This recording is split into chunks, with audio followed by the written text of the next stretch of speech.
Hello and welcome to part 9 of this look back at Resident Evil 3. On your screen now is an image that was posted on Facebook last week showing the new Resident Evil themed restaurant opening called Biohazard Cafe and Grill Stars. Not personally the name I would call it, but I did promise you I'd show you the image, and there it is. Also, for 360 owners who have Dragon's Dogma, the Resident Evil 6 demo that come with it is now available on Xbox Live. It's not available for PlayStation users till September. I think it is the 4th. I can't confirm that though. I think it's that date. I've read it in a few places, I think. I'm not entirely sure. I'm just trying to give you an estimate really. You can play as Leon, Chris, and I think it's Jake, the other character. You can play some of them, each one of them. I don't know how long it lasts. I just know that they're the 3 playable characters in the demo. I don't know if there's like other features as well. And whether or not any other well, basically, if the general public will get access to it at any point for either console, I'm not entirely sure. I mean, they did with 5, so you'd think they might, but I mean, I don't know. Maybe when this, because I don't know if you can still get access if you buy Dragon's Dogma now. So maybe when the sales die down for that, they might. I don't know. I mean, if they are still selling it with that.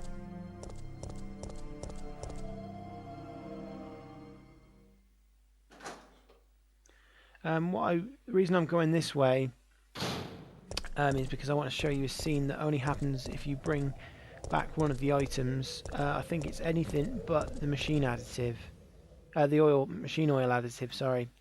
As long as you bring anything but that, you'll see this scene. It shows Mikhail, the injured Umbrella Biohazard Countermeasure Service.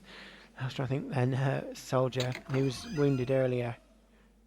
It shows you him fighting a group of zombies. And it also questions, like you see zombies as enemies. I mean, you think, oh, you get really frustrated with them when there's a load of them, but it sort of says they used to be people, and it's not their fault what they're doing. And it's kind of it does make you think a little bit, I suppose.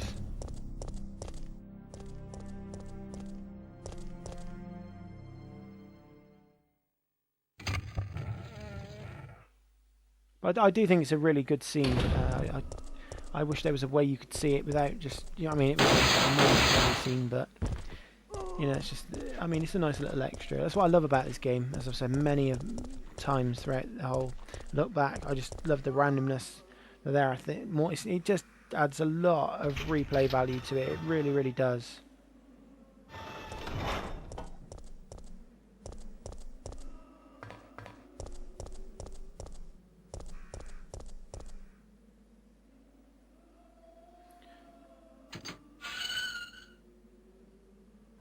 I think, yeah, it's just in this room they're coming up now.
Mikhail, do you have some kind of death wish?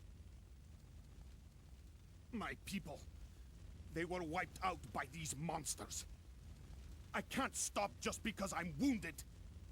But can't you see those monsters are also the victims of Umbrella? Are you accusing me of taking it out on them? You don't seem to understand something.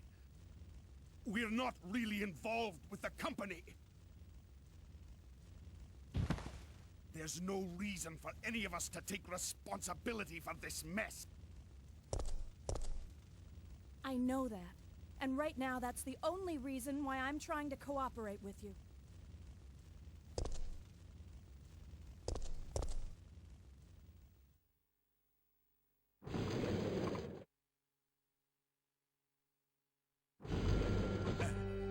Sorry.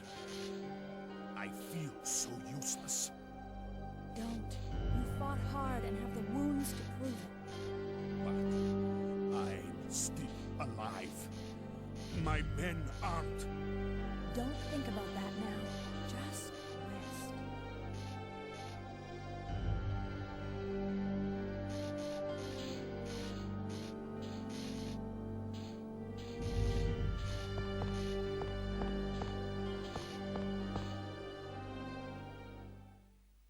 And that's that scene for you. I just thought it was a great scene, really. Well, I think it's kind of, as I said, you know, there's so many random sort of scenes and things you can play with and change. So I really like about it. It does add a lot of replay value. Plus, you have to keep playing it to unlock half the epilogues. I think you can only unlock that. Yeah, no, I've said that. Yeah, no, it is on hard mode. I was just thinking. But yeah, I think with the thing where it tries to question, like it says, "Oh, these used to be people. They're not monsters." It's like it kind of does sort of make you hate Umbrella more for what they've done. Really, I think that's kind of what makes a good game, is that you have hatred for your enemy, so you want to go after more. Obviously, you can't go after Umbrella. It's just monsters, really. But I think you can't. There's never really been anything like that, has there? Where you can sort of take down Umbrella people, but.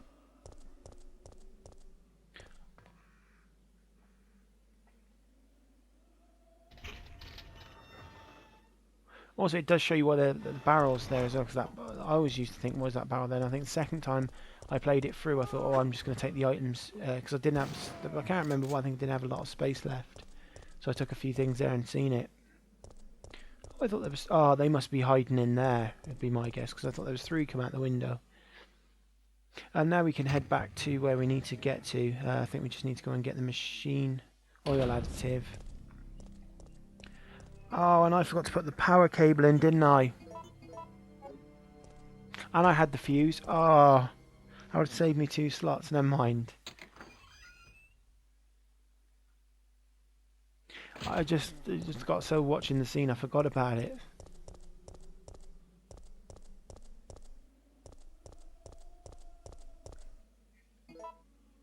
Hopefully, I won't need anything that can fill those 2 slots.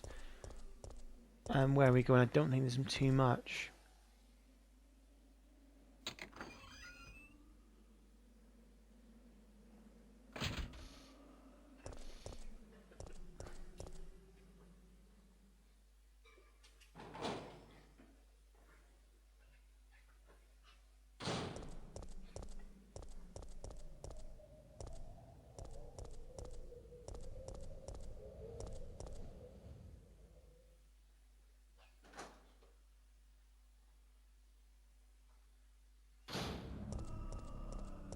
And what I was saying about, what I wanted to sort of say about the Resident Evil 6 demo, I think it's kind of important for Capcom to show it. Well, I think it is in some ways, but then with Resident Evil Operation Raccoon City selling so well, does a name really sell a game? I mean, on those figures you'd say yes, but does it really? That's the question. I mean, personally, I only bought the game because I thought it looked good from what I've seen of it, and really it wasn't as good as I thought it was going to be. I do feel a bit disappointed with it, as I think I might have said before. So I think people have played it like myself, feel very disappointed. I mean, I know it wasn't entirely made by Capcom. It was made by Slant 6, I believe. Which I don't really know a lot of their games. I know they made SOCOM Confrontation, I believe it was called, which was an online only game on PlayStation 3. But it is kind of a bit of a, you know, it's kind of a shame that it you know, didn't turn out the way it looked. So I'm just a bit, I think a lot of people are worried about Resident Evil 6 turning out that way. And that there, what happened with the crows there, is the scene I was, that always makes me jump. I said in Resident Evil 2, that I might have said it, I can't remember if I did. I think I said it twice by accident, because I forgot I said it when I was doing my look back at Resident Evil 2 in Claire's scenario. Them crows always make me jump. It's the sound of the glass smashing. But yeah, what I was saying with the Resident Evil 6 demo, I think in some ways I think it's important for Capcom to let people see what Resident Evil 6 is like, because I don't know it will. I really don't. I mean, you know, I'm not in the position to sort of know what sells and what doesn't. I'm not really in that game. I'm not in the game market, so yeah, I really don't know. But I just hope I really do hope it's really good.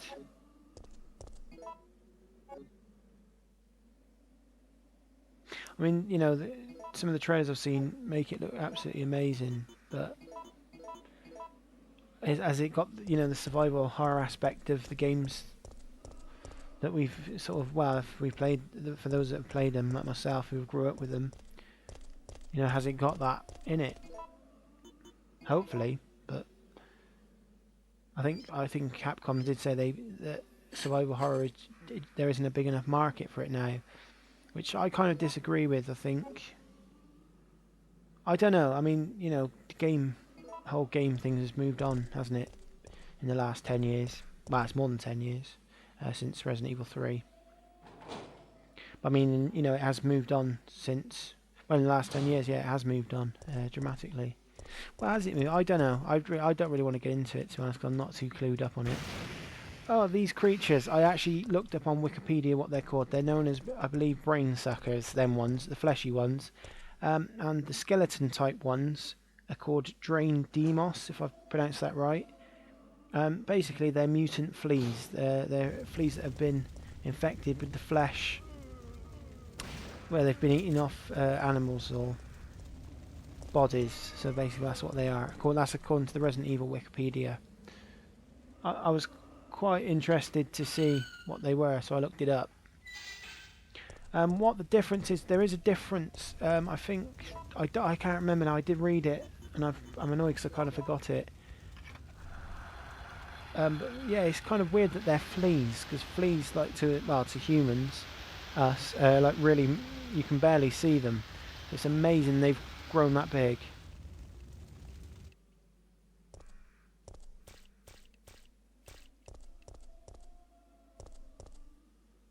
I think the skeleton ones are coming up in a short while.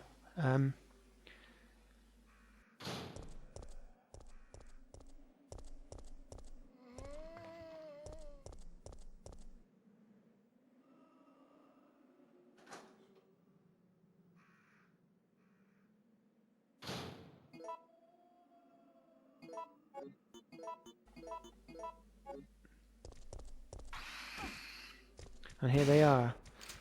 I mean, they do look like fleas, so it's kind of weird, isn't it, that they're huge fleas. I find that quite interesting when I read that. Oh, I forgot there was a bomb there. Hopefully we'll get this one. Ah! I hate those when they grab you. And the other one's called brain suckers. The fleshy ones actually have two heads.